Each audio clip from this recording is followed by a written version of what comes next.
Good morning class. Hindi के इस video में आप सबका बहुत बहुत स्वागत है।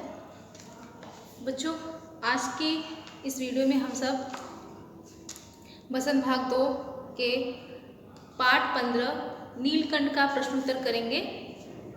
हम लोगों ने इस पाठ को पढ़ चुका है और आज हम लोग इस पाठ के प्रश्न उत्तर को लिखेंगे। तो आप लोग अपनी कॉपी निकाल लीजिए मेरे साथ और प्रश्न उत्तर को मेरे साथ लिखिए, ठीक है।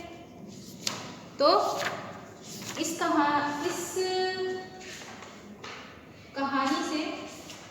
जो पहला प्रश्न हमारा है बच्चों कि ये लिखा गया है महादेवी वर्मा के द्वारा नीलकंठ, और उन्हें पशुओं से बहुत क्या था, प्रेम था। महादेवी वर्मा हमारी छायावाद की एक कवित्री है, ठीक है, और इन्हें क्या बोला जाता है, आधुनिक युग की मीरा। और हम लोगों ने इस पाठ को पढ़ लिया बच्चों, और चलिए इस प्रश्न को उत्तर को लिखते हैं इसके साथ। नीलकंठ को लिखा है महादेवी वर्मा, ठीक। चलो, इसका पहला प्रश्न है बच्चों, मोर मोरनी के नाम किस आधार पर रखे गए।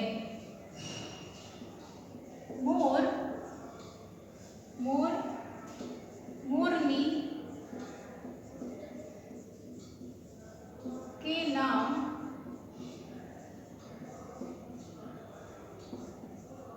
किस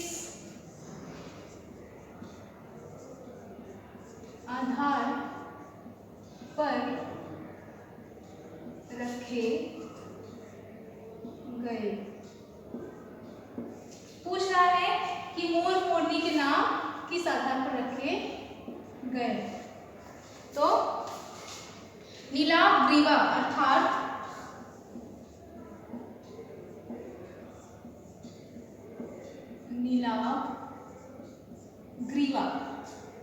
अर्थात नीली गर्दन के कारण।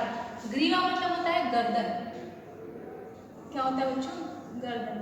नीलाभ ग्रीवा, इसीलिए इसका मतलब दे दिया है, यानी अर्थात मतलब इसका अर्थ है नीली गर्दन के कारण, नीली गर्दन के कारण मोर का नाम नीलकंठ रखा गया।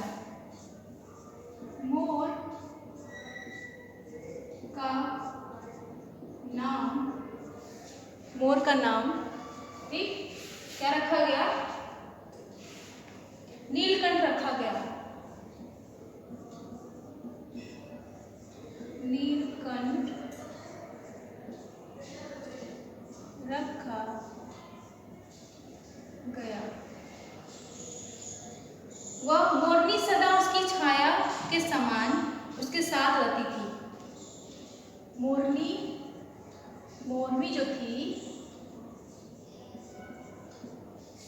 सदा मतलब हमेशा उसकी छाया के समान,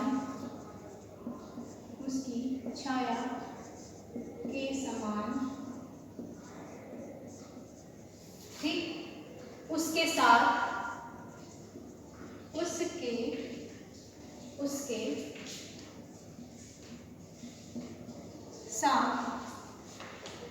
रहती थी।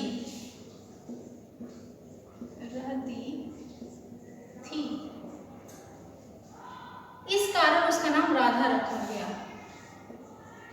इस कारण उसका नाम राधा रखा गया। क्यों रखा गया था, क्योंकि जो मोर था, यानी नीले गर्दन के कारण जो मोर का नाम था नीलकंठ रखा गया था। और नीला रंग किसका होता है, श्याम का होता है। और श्याम की संगिनी नहीं कह सकते, उनको जिस नाम से जाना जाता है, जैसे राधा कृष्ण के नाम से जाना जाता है राधा जी को, तो श्री कृष्ण की जो प्रेयसी थी राधा थी, और वो हमेशा क्या कृष्ण के साथ रहती थी। तो इसी कारण जो मोरनी थी सदा उसकी छाया के समान उसके साथ रहती थी। किसके साथ? नीलकंठ के साथ। इसीलिए उसका नाम क्या रखा गया था? राधा रखा गया। अगला प्रश्न है हमारे बच्चों दूसरा, जाली के बड़े घर में, जाली के बड़े घर में पहुंचने पर मोर के बच्चे का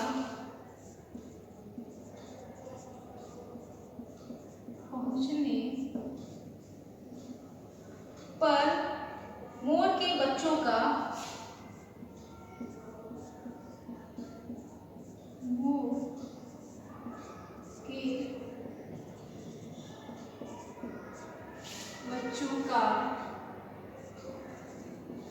क्या बोला है प्रश्न? मोर के बच्चों का किस प्रकार स्वागत हुआ? किस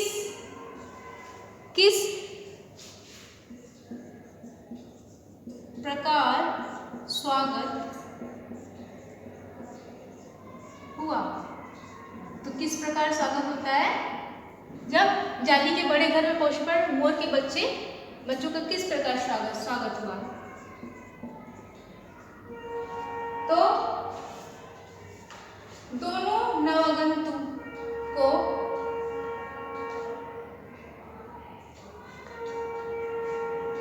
जो उसके बच्चे हैं दोनों नव आगंतु को ही लिखेंगे, नवागंतु। देखो यहाँ पे नौ मतलब नया, आगंतु मतलब क्या होता है? मेहमान। तो जो नए मेहमान आए हैं यहाँ पे नौ और आगंतु का क्या हो गया है? संधि हो गया है।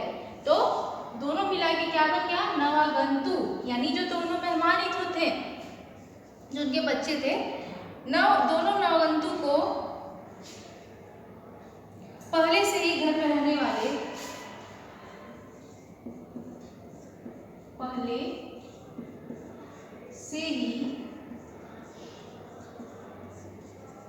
घर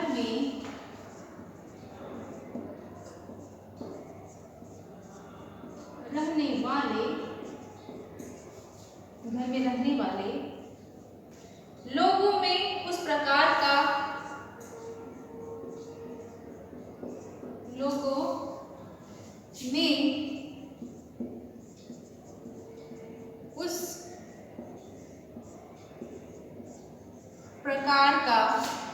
उस प्रकार का कौतूहल जगाया।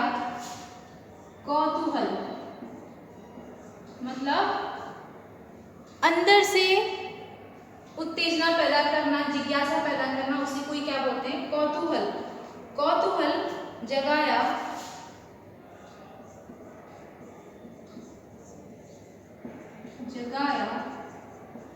ठीक। जैसे नववधू के आगमन पर परिवार में, जैसे नववधू यानी नई बहू जब हमारे घर में जैसे आती है, जैसे उसका स्वागत किया जाता है, उसी प्रकार जो दोनों नव आगंतुक थे यानी जो उसके बच्चे थे मोर के, उसी प्रकार उसका क्या होता है? स्वागत होता है। तो नववधू के आगमन पर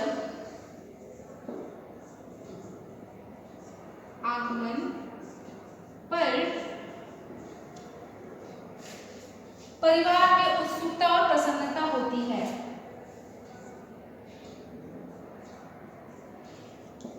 परिवार में दोनों नवागंतुकों को पहले से ही घर में रहने वाले लोगों में उस प्रकार का कौतूहल जगाया, जैसे नववधू के आगमन पर परिवार में उत्सुकता और प्रसन्नता होती है। उत्सुकता और प्रसन्नता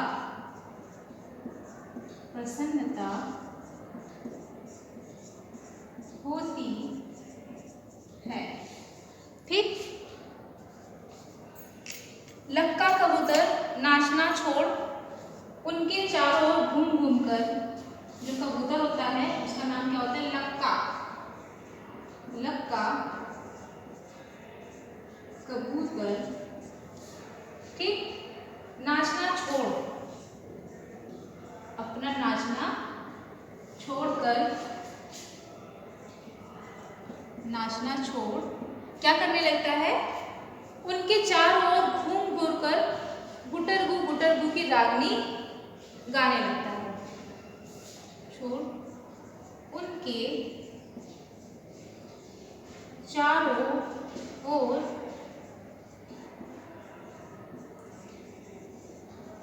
घूम घूम कर, चारों ओर घूम घूम कर क्या करने लगता है? घूम घूम में यहाँ योजक का चिन्ह लगाएंगे ना। गुटरगू गुटरगू गुटरगू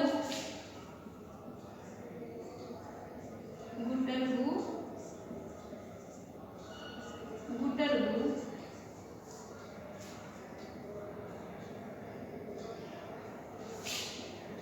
की रागनी,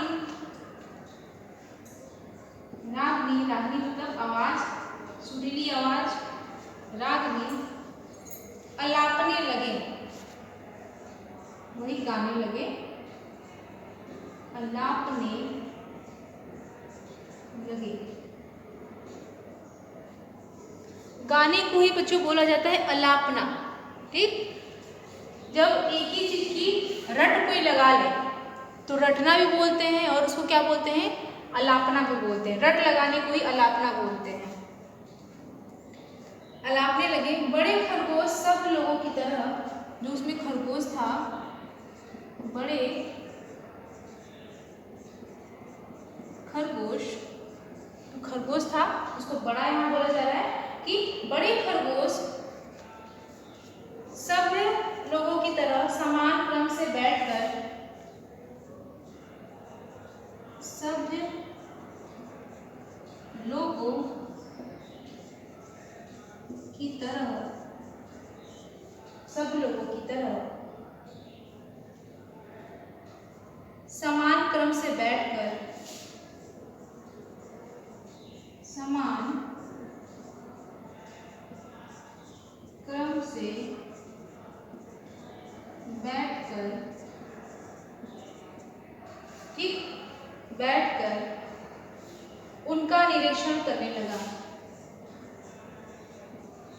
उनका निरीक्षण करना मतलब क्या होता है? देखना, ध्यान से देखना,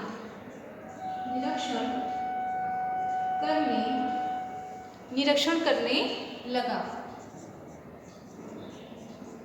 ठीक है। खरगोश उनके चारों ओर उछल कूद मचाने लगे, तोते एक आंख बंद करके उनका परीक्षण करने लगे। तोते एक आंख बंद कर उनका परीक्षण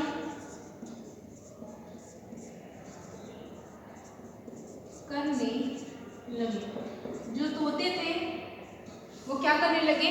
जब वो दोनों आते हैं घर में तो एक आंख बंद करके उनका परीक्षण करने लगे। जब हमारे घर में कोई नए लोग आते हैं तो कुछ लोगों को अच्छा लगता है और कुछ लोगों को अच्छा नहीं लगता है। कुछ लोग सोचते हैं कौन है, कैसा है, कहाँ से आया है। तो उसी प्रकार जब मोर के बच्चों का आगमन होता है तो खरगोश क्या करता है? सब लोगों की तरह बैठकर, समान लोगों की तरह बैठकर उनका निरीक्षण करने लगता है, मतलब देखता है ध्यान से। और तोते एक आंख बंद कर उनका परीक्षण करने लगे। हम लोग गौर से किसी चीज़ को देखते हैं तो हमारी आंखों की पुतलियाँ क्या हो जाती है? थोड़ी सी धीमी या कम हो जाती है। तो उसी प्रकार जो तोता था अपनी एक आंख बंद कर उसका परीक्षण करने लगे। आप लोग इसका स्क्रीनशॉट ले लीजिए। अब हम लोग अगला प्रश्न करेंगे बच्चों।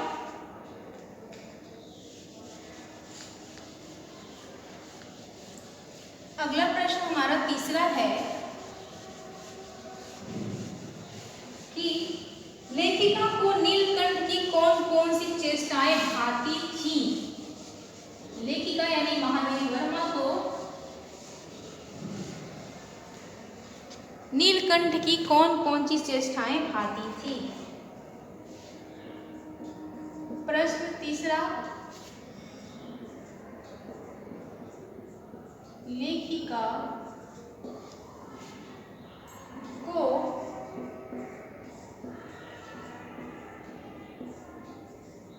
नीलकंठ की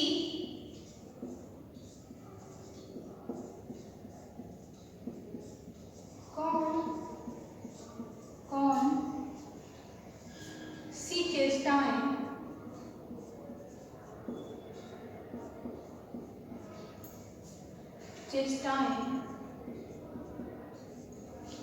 बहुत भाती थी,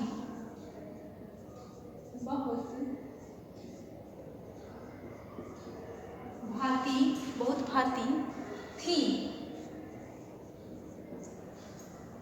ठीक, इसका उत्तर होगा बच्चों कि नीलकंठ देखने में बहुत सुंदर था। उत्तर आप लोग लिखिए, नीलकंठ जो मोर था, नीलकंठ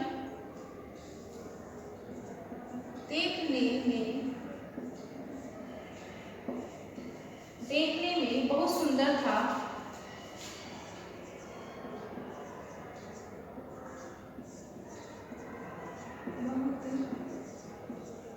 सुंदर था। ठीक, वैसे तो उसकी हर चेष्टा ही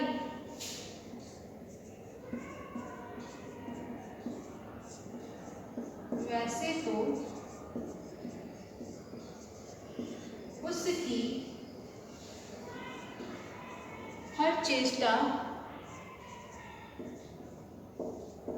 मतलब होता है हरकत, क्रियाकलाप ना। जो नीलकंठ था उसकी हर चेष्टा मतलब उसका हर कार्य, उसकी हर चेष्टा ही अपने आप में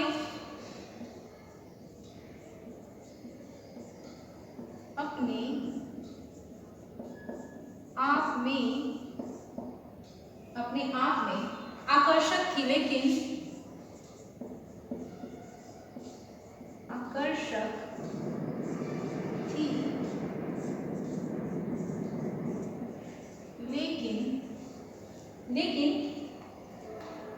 लेखिका को निम्न चेष्टाएं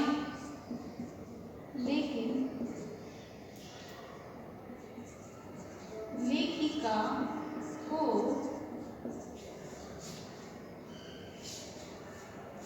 निम्न चेष्टाएं, निम्न मतलब आगे भी बताएंगे, निम्न चेष्टा मतलब वही उसकी हरकत अत्यधिक भाती थी, अत्यधिक भाती थी। कौन कौन सी चेष्टाएं भाती थी?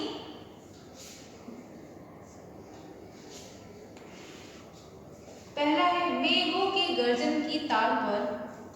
पहला, मेघ मतलब बादल, मेघों के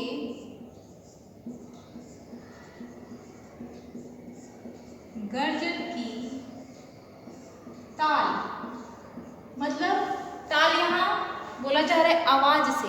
जो बादल हमारे थे गरजते थे तो उसकी आवाज से, उसके गर्जन की आवाज से यानी उसके ताल पर उसका इंद्रधनुष के, उसका मतलब नीलकंठ के, उसका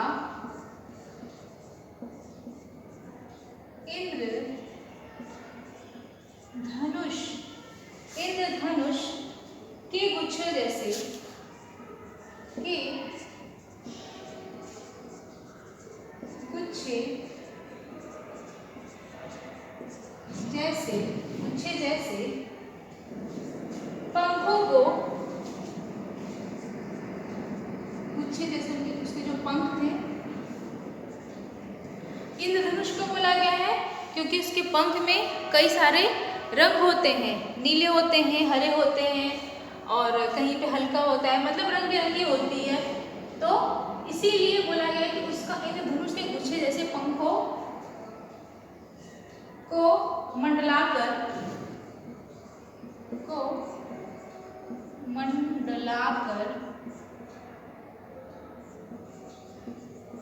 क्या करते थे, बनाकर तन्मय होकर नृत्य करना।